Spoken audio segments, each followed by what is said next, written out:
to talk about disability disclosure, which I think, number one, is one of my favorite topics, but number two, I think it's going to become more important over the next few years as legislation changes and there's more encouragement of people with disabilities to be employed and for employers to hire people with disabilities. Jennifer, can you advance? Thank you. So just as a reminder, everyone, please mute your line.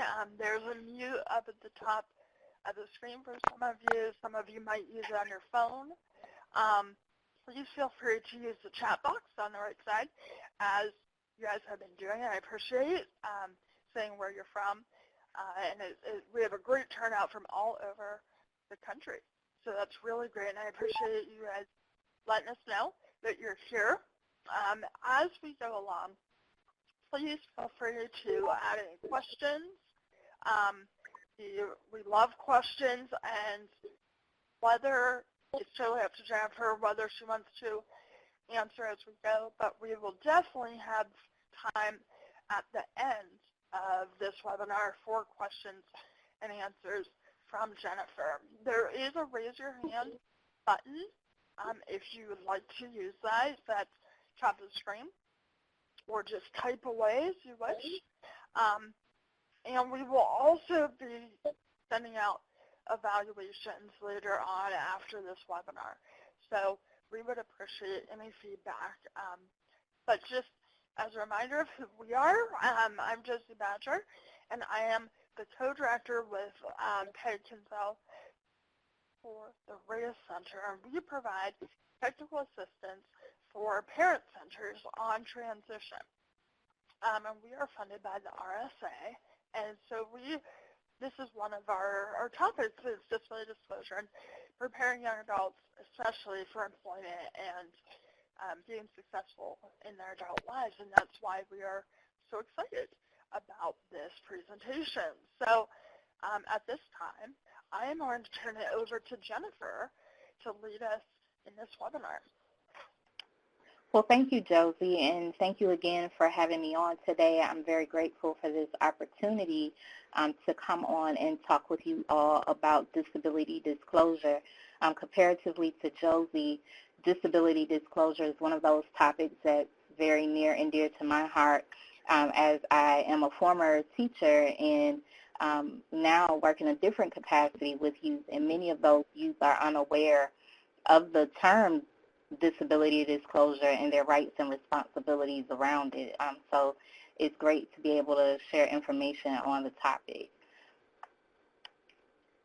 So my understanding is that today I'm presenting to you all about ways in which you can share information with other youth, especially, but also families and maybe other youth service professionals about disability disclosure.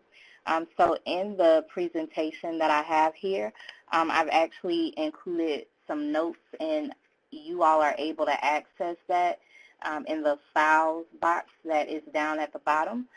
So you'll have this complete presentation, and you'll be able to access the notes that I'm sharing with you today as you look through those slides. So I wanted to just make sure you all were aware of that as we go along here. So I provided in the notes for this page just some general tips. It's good to have good visual contrast as you're presenting in general, not just to youth, because if folks look at your presentation later and they have visual impairments or disability related to their vision, it's good that there's clear contrast and they're able to see the information. I would also suggest creating a catchy title, especially if you are presenting to youth, so that it's something that gauges your audience's attention, especially, like I said, considering the fact that in some cases youth and others that you may present to are not aware of the term or phrase disability disclosure. So it's great to have a title that'll lure them in and get their attention. On these slides, just as a reminder, you can use this template but just remember to replace, my contact information and the National Collaborative on Workforce and Disability for Youth logo with your own information and organization logo if there's one that you're using. Also, try to make your presentation as fun and as interactive as possible, especially when presenting to youth. This information and content can get, a little heavy.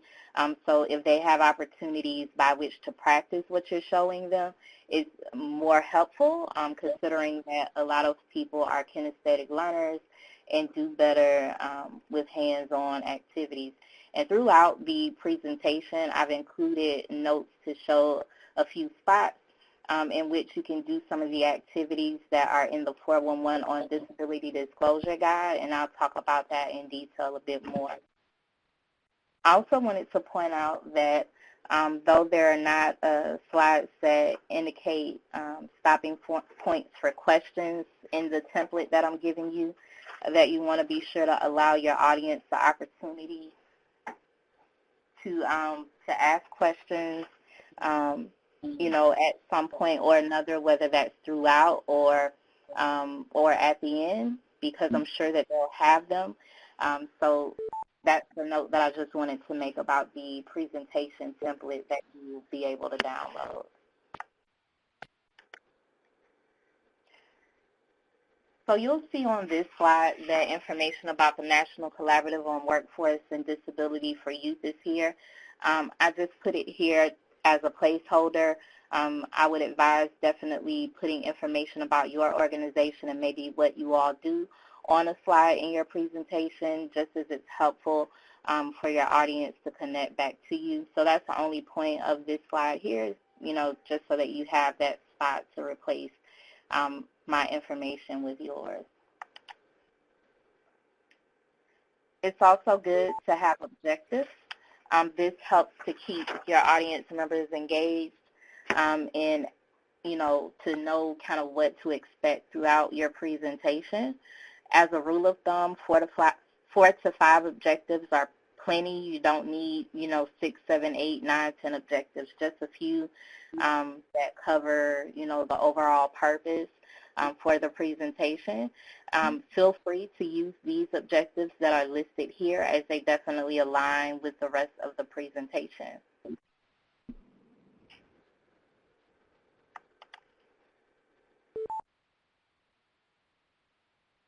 So on this slide, I just have a question, a poll question, just to kind of get an idea of, where my audience members are. You can feel free to leave this here. Again, it's just another way to engage the audience and to serve as an opening activity to get people talking and get people sharing.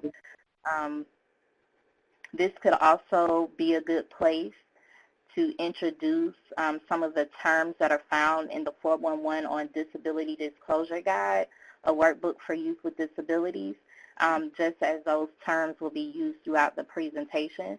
So either or could act as a good opening activity.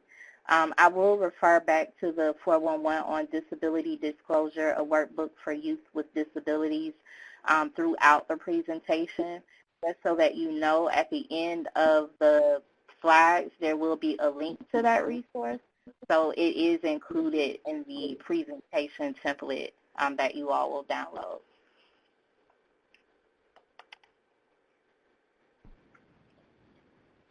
So here on this slide, I just think it's important to go over the definition so that people have a clear one to work with throughout your presentation. This slide, I think, is very important. Youth and families really do need to know that they are not required to disclose, but that it's a personal choice.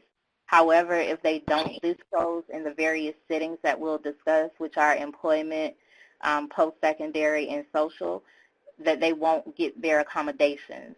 So disclosing while it's required to get the accommodations is not something that they are required to do just from a general perspective. I mean, it's a choice that a young person with a disability would have to make. So it's very important to stress that, and I included that in the notes. It's also important to provide some concrete examples, even at this point in the presentation, as to why disclosing is important for not just youth with invisible disabilities, but also youth with invisible disabilities, just to get them thinking about it as you're going along. For example, if there is a person who is on an interview and they're deaf, it would be important for this person possibly to disclose his or her disability ahead of time if an interpreter is needed to be able to communicate during the interview. So this, is important to stress to young people with disabilities. Again, not for the sake of them feeling obligated to disclose if they choose not to, but so that they are able to make informed decisions about whether or not they disclose. And so that they understand full well that if they don't disclose, that they, again, won't get those accommodations. So I pointed those things out in the notes section as well.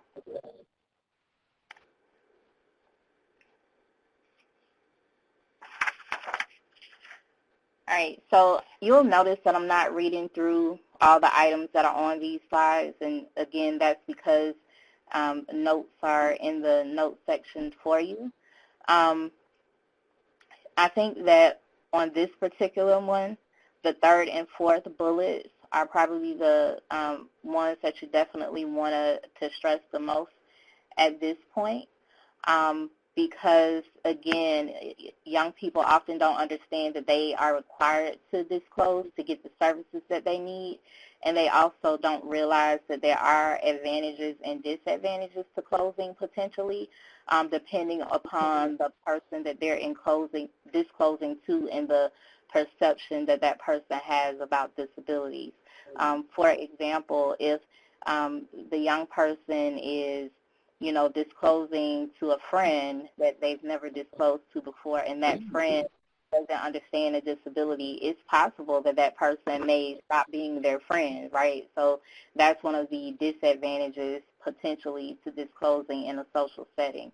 So again, these are just examples, and it's important that young people understand that there are benefits as well as potential issues if they disclose.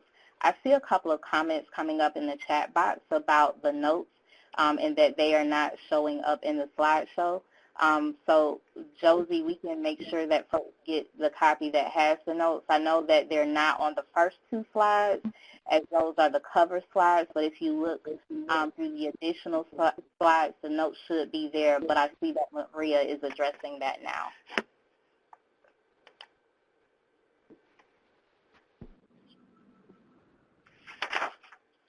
All right, so for the accommodation slide, I think it's a good idea to definitely define what that is and to kind of get an idea from the youth as to what they think accommodations are.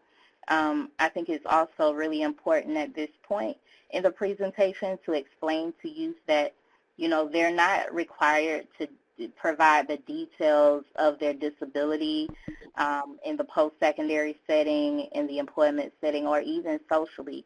However, they do need to be able to follow whatever protocol is set aside to acquire accommodations, and that usually involves providing documentation that they have a disability, not details about what the disability involves. And also, they need to be able to articulate their accommodations needs. So it's very important that youth know that it is possible to over-disclose, if you will, and that it's not necessary. And we'll talk about this more when we get to the rights sections where we talk about rights around disability disclosure. But a lot of times the young people are not aware that they do not have to go into detail about their disability. This is part of, the confidentiality aspect of disclosure. And they, again, are not required to go into those types of details. I gave a few tips on this particular slide, and I'll just kind of go through those pretty quickly. When you talk about accommodations, it will be helpful for your audience to share examples of people who can provide those letters of accommodations for them or documentation that they have a disability. So, for example, a doctor, a VR counselor, or a psychologist might be individuals who could provide that that documentation stating that they have a disability. You'll note that a psychologist is listed, but it's also important to note to young people that if they have a disability that they don't want disclosed, that they may not want to get their letter of documentation from a specialist. So, for example, if that young person has a mental health condition, they may not want to have, and they don't want their disability disclosed, they may not want to get that letter of documentation from a psychologist because, of course, that's going to be on the letterhead possibly and noted in the signature that this professional is a psychologist. So instead, they may want to get that information from their primary care physician. So these are the types of things that we want to make sure we note to youth when training them about disability disclosure. Also, as you're reviewing accommodations, it would be a good idea to share the Job Accommodation Network, or JAN, with youth as a resource. On this page in the notes section, I listed JAN's website, and it's also noted on the slides at the end in the resource section that I'll go over toward the end of the presentation. The Job Accommodation Network may be a helpful resource for youth in figuring out what kind of accommodations that they need. So if they haven't gotten to that place yet where they're able to articulate that, JAN would be a good source for them. Also, you can decide at this point whether or not you want to mention some of the laws that protect young people with disabilities as it relates to getting their accommodations at this point, or later on when you go through the different settings at which they may have to disclose a disability.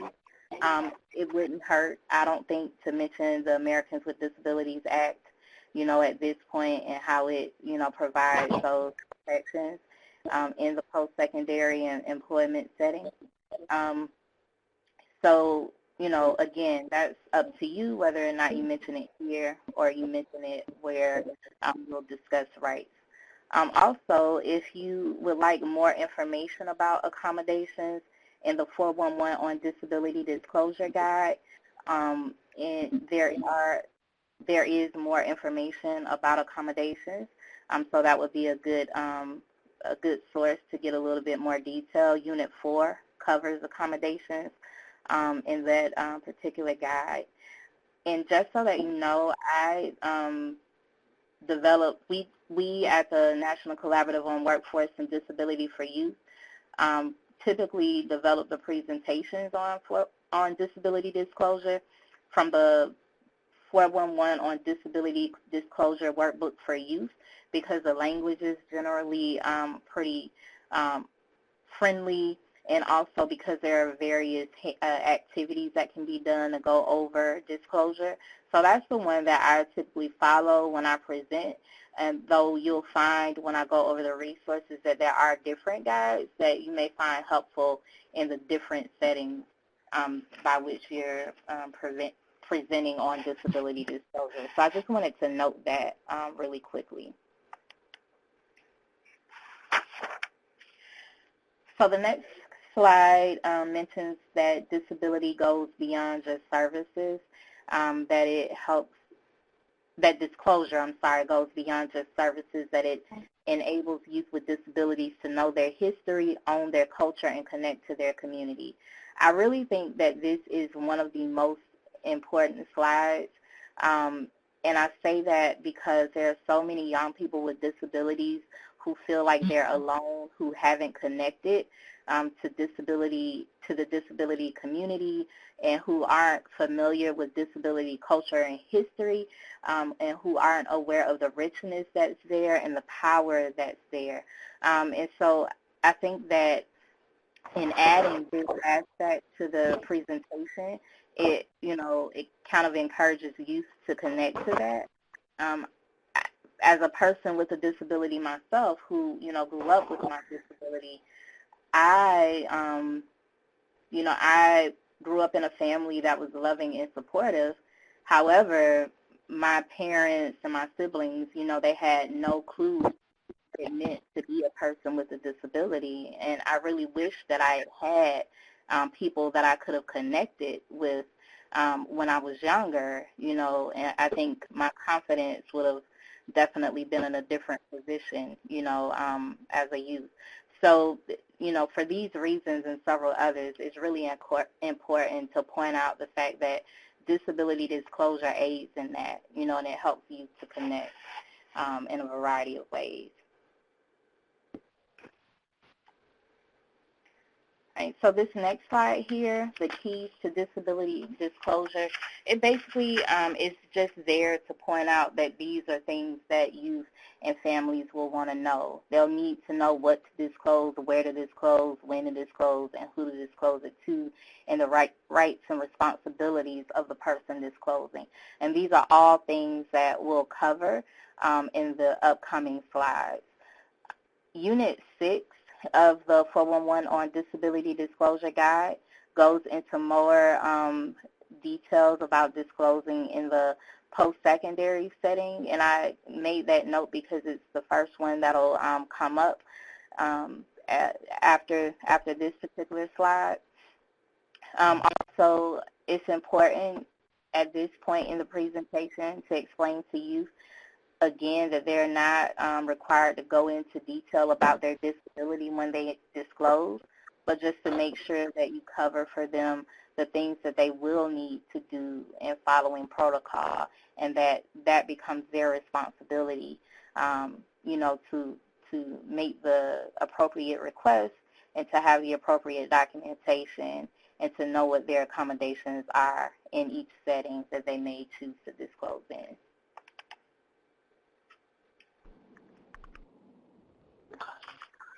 So post-secondary school is first, the post-secondary setting. This first slide just kind of gives you an idea of some of the folks that they may have to disclose their disability to in the post-secondary setting. With this slide, it's really important to point out what a Disability Support Services Office is, and to remind you that they will need to follow that office's processes for obtaining accommodations. It's also important for them to know that while they had to apply to enter the college or university, that does not automatically set them up to receive services from the Disability Support Services Office. That they would have to, go to that office and follow up and follow the processes to get their accommodations. So it's very important that they know this and that they are able to, again, identify what their accommodations are. And as I mentioned before, the JAN website, the Job Accommodation Network site, might be a good source for youth if they're still trying to figure out what their accommodations are.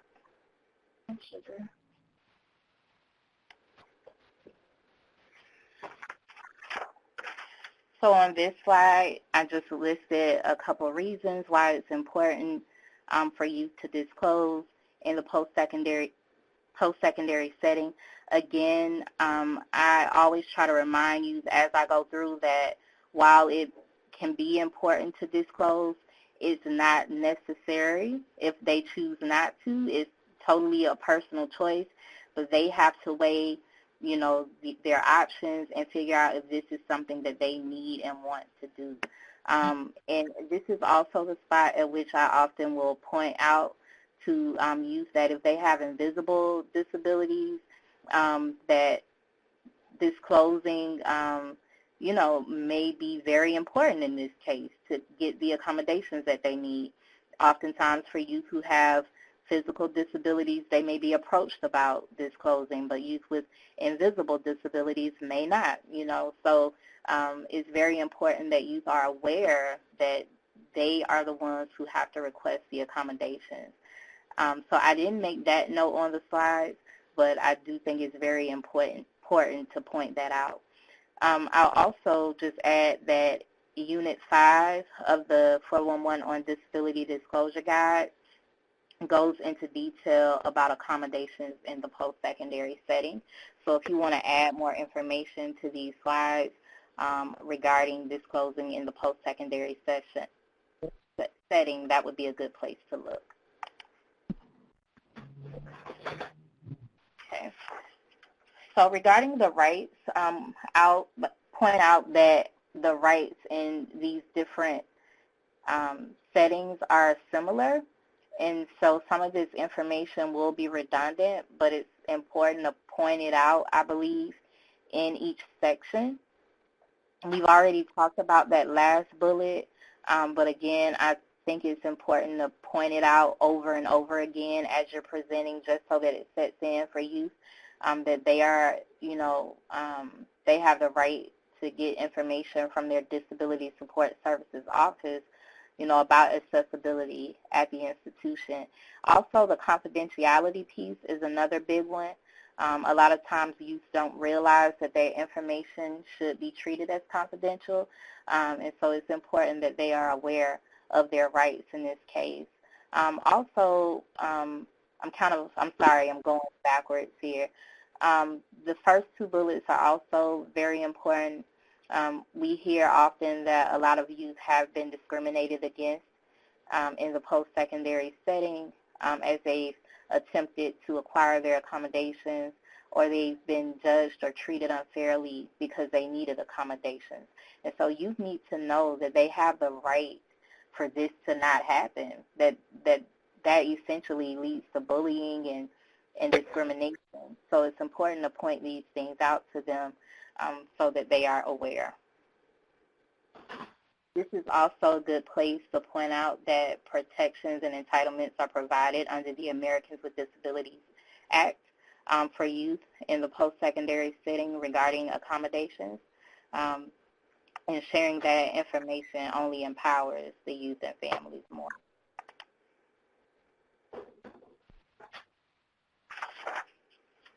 So in some cases, youth are aware and their families may be aware of their rights, but again, they're often not aware of their responsibilities.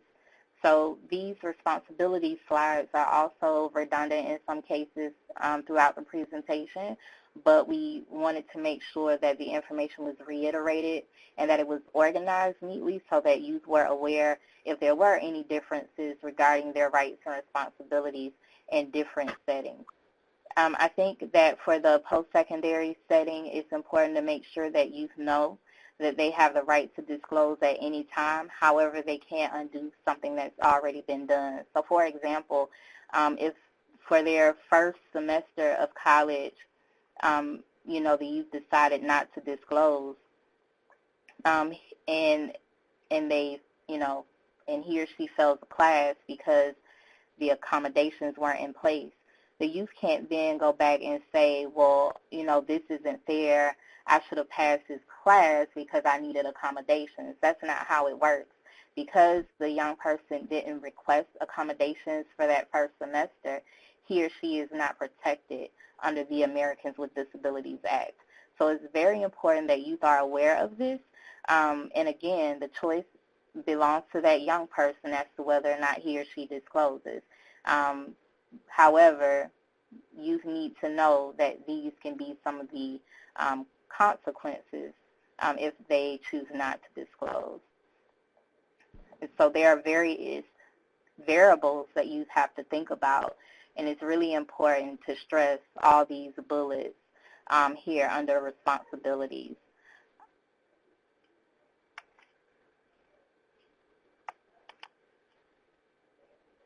So work or the employment setting is the next big one. You'll notice that I just used the word work instead of employment, and I try to be as accommodating as possible, thinking about the different types of disabilities that may be represented in the room. So that's another good general tip, as I talked about language earlier, is to just think about keeping your language as simple as possible, just to make sure that those in your audience are able to be as included as to be as included as possible, considering that you may have some folks with learning disabilities or various other cognitive disabilities. So that's just something to think about. This slide, like the first one with post-secondary setting, just lists some of the people that youth with disabilities may need to disclose to in the work setting.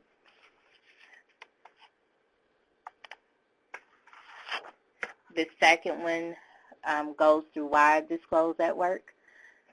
Unit 7 in the 411 on Disability Disclosure Guide provides a bit more information on accommodations in the work setting. This would also be a good spot if you have time to do activities, which I highly suggest to do the My Practice Script activity in the disclosure guide on pages 7 through 13 of Unit 7.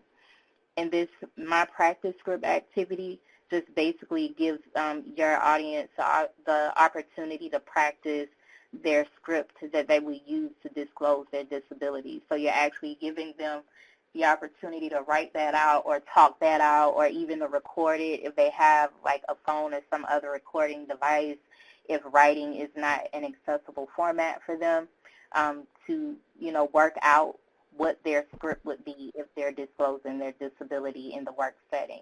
And this activity is a really good one to try because you'll find that in some cases you haven't really thought about that, and you may have youth in your audience who are already working but have never thought about disclosing their disability, or maybe their vocational rehabilitation counselor or their parent disclosed for them and they weren't involved in that process. So it's really good practice for the youth to do this activity so that the youth are able to get to a place where they can disclose if they haven't done that already. And this activity could be done in pairs even, or small groups, if the youth are comfortable disclosing, of course.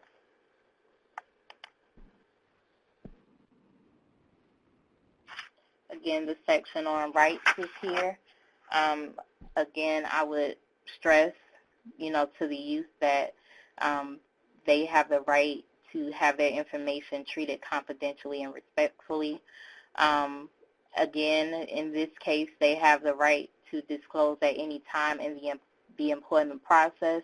But I would also give another example, a very concrete example, when I get to this point, one that fits the work setting so they understand what could happen at the various phases of the hiring process. So, for example, if they were inquiring about a position and submitted a cover letter, that's an opportunity to disclose a disability. However, they have the choice, as to whether or not they disclose, and that might be a good place to disclose if accommodations are needed, during an interview. However, they may wait until they actually get an interview to disclose if accommodations are needed in that setting. If they're still trying to figure out, if the youth are still trying to figure out what their accommodations look like, waiting to disclose even further along throughout the hiring process, like after they got the job, might be a good time if they want to get a better idea of what their day-to-day work setting would be like. So again, just presenting those options is very important to do during the presentation. This information about disclosing in a work setting is very important. As Josie mentioned earlier, the Workforce and Innovation Opportunity Act provides some new opportunities for youth, and there are some changes to eligibility and some new youth program elements. And I actually, in the slides, provided a link to the Department of Labor youth program fact sheet that would give you some more information there. Also, Executive Order 13548, which aims to increase the employment and retention, actually, of people with disabilities establishing the federal government as a model employer also provides some more opportunities for our youth with disabilities. So it's really important that they know how to disclose in the employment setting and considering these changes and things that are happening. I provided a link to the executive order in the slides for you as well.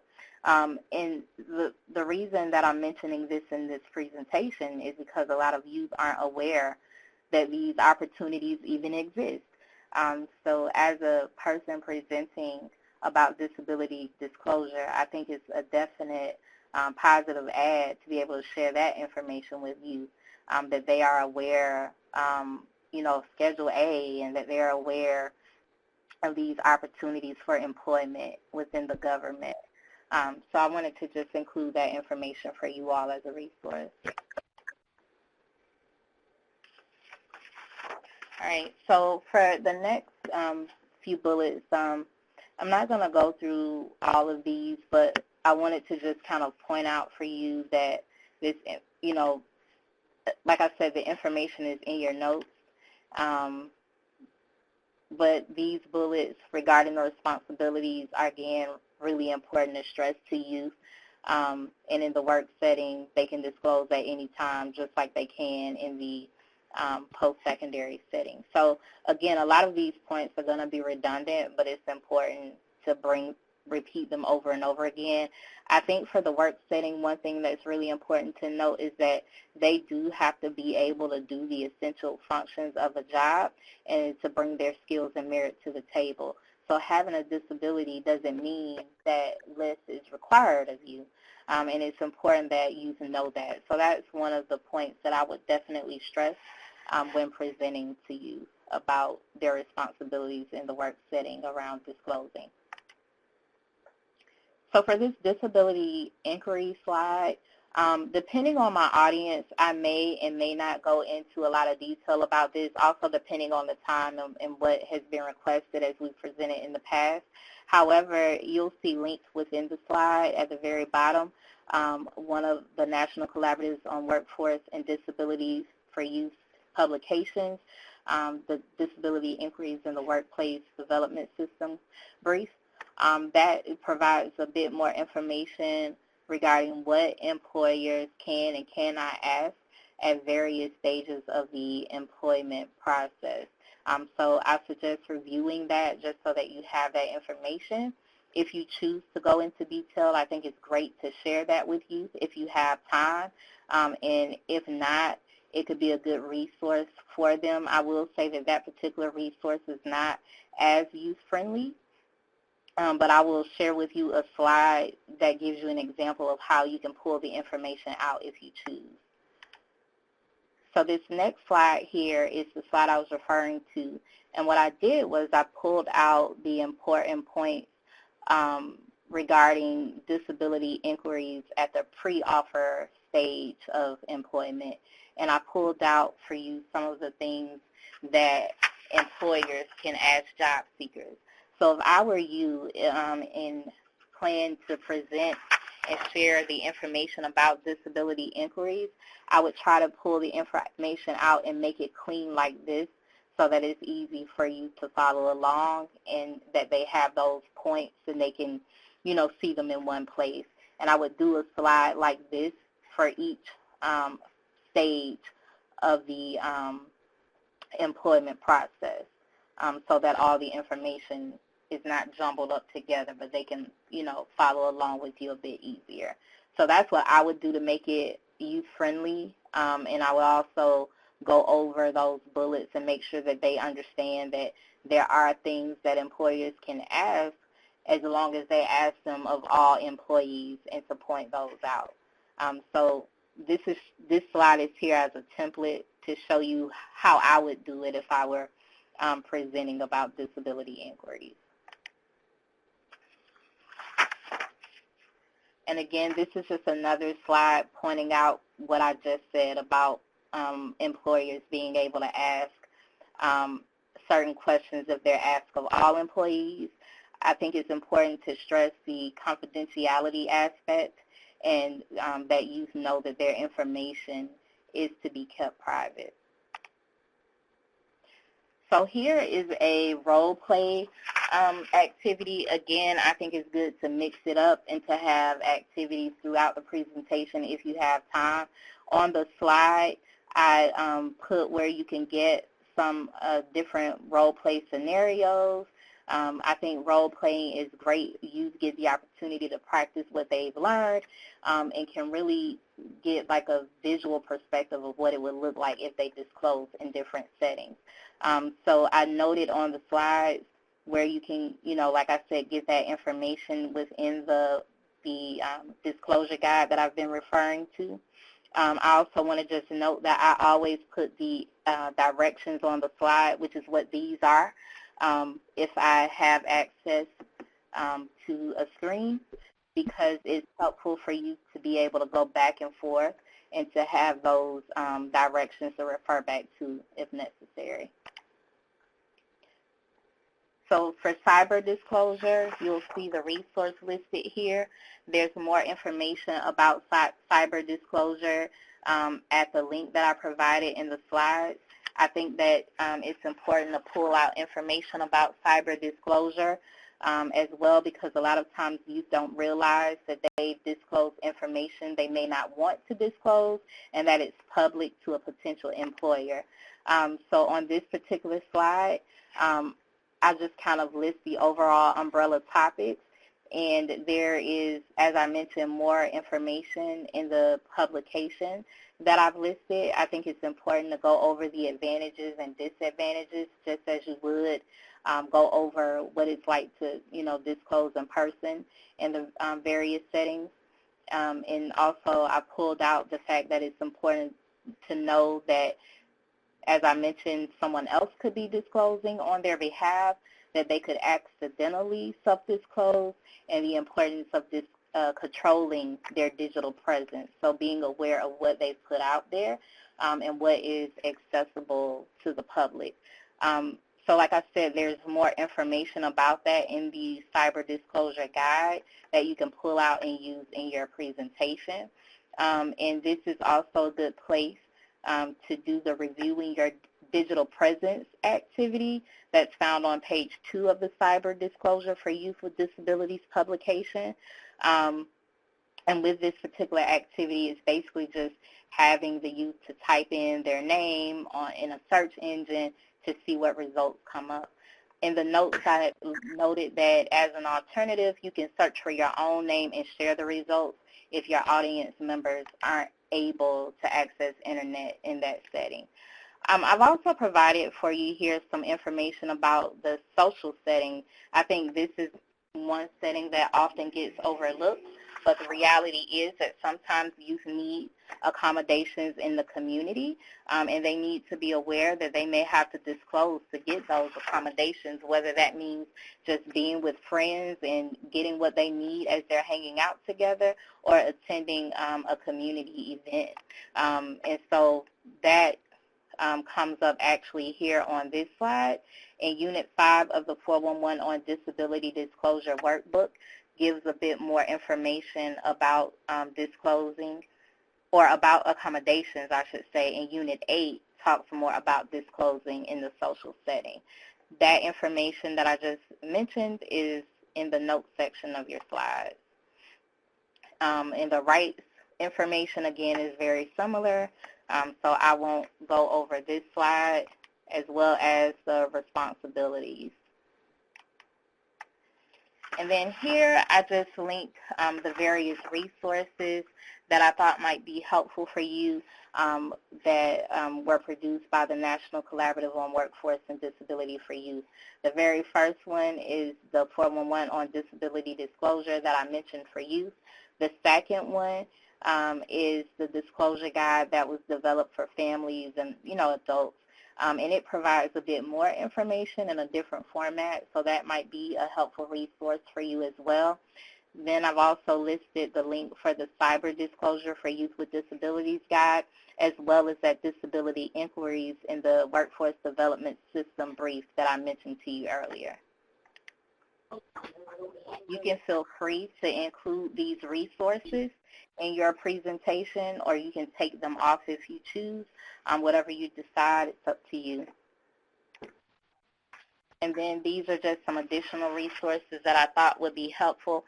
As I mentioned, JAN, the Job Accommodation Network, is listed here. I also listed the Department of Labor's Office of Disability Employment Policy, NCWD Youth, and disability.gov. So again, you can feel free to use these resource pages or to remove them from your presentation. I also just provided my contact information for you all, but this can also serve as a template slide whereby you can replace my information with yours and put your information there. Again, it's really important for youth and families to be able to reach back out to you if they have questions about either your content that you presented or the resources. And so that is all that I have for you today. At this point, I can take questions, and I see that some are coming into the chat box. So, Josie, can you let me know how you'd like for me to move forward with questions? Sure. I mean, you can just answer them as they come in. Our first question is through our Peak Friends.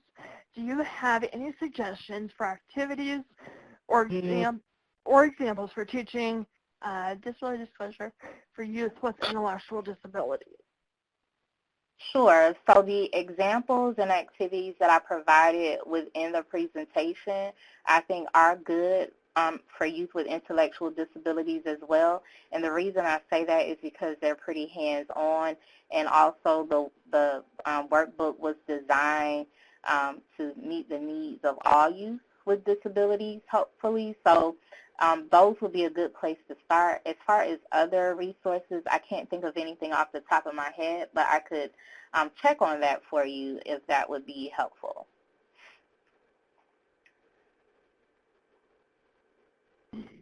All right, are there any other questions? I see one response being typed and potentially another question, so we'll wait a moment for those to come in.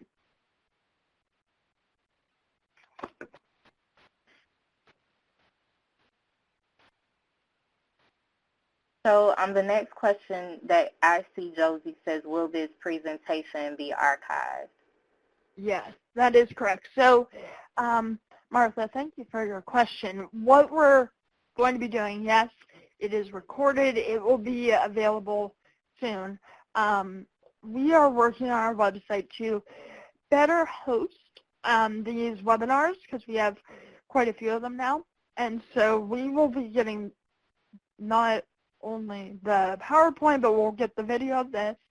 I think we'll be working on the transcription of it as well. And I think we'll also be trying to make sure that those links that were shared are with that as well. And Beth and Shirley, I see that you said thank you. Anything you have would be welcome. You saw my information at the end of the slide. Feel free to email me to remind me to check on that information for you. If not, I can try to check with Josie to get your contact information once I find that additional information. I'm going to just check with a colleague to see, if we've used any other resources of information. We have multiple attendees typing.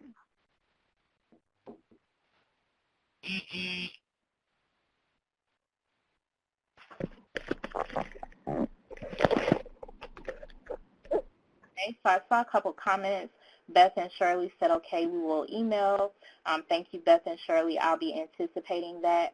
Also, Martha said, thank you. We are doing this topic at our conference in April with Voc Rehab. Awesome. That's great news, Martha. I hope that it goes well. Linda said, thank you for this presentation. I have been a fan of the 411 Disability Disclosure book for years. Linda, thank you so much for sharing that comment with us. I would love to hear how you've been using the 411 on disability disclosure. So if you wouldn't mind just emailing me and sharing that information, I would greatly appreciate it, and I'm glad that it has served as a good resource for you. It looks like we have 2 more comments coming in. We appreciate all you responding and typing. That's awesome.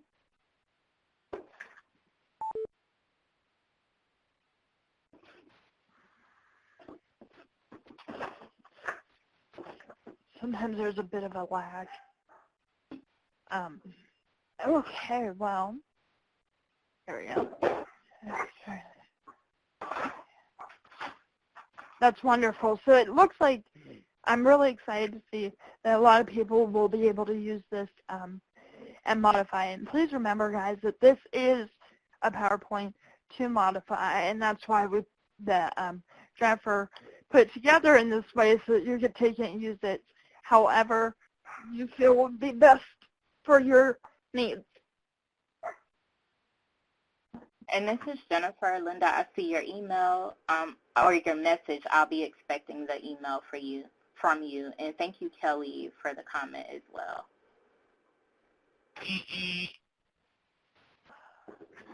Okay, well, thank you guys so very, very much, and we appreciate, Jennifer, your time and everything you've done for this presentation.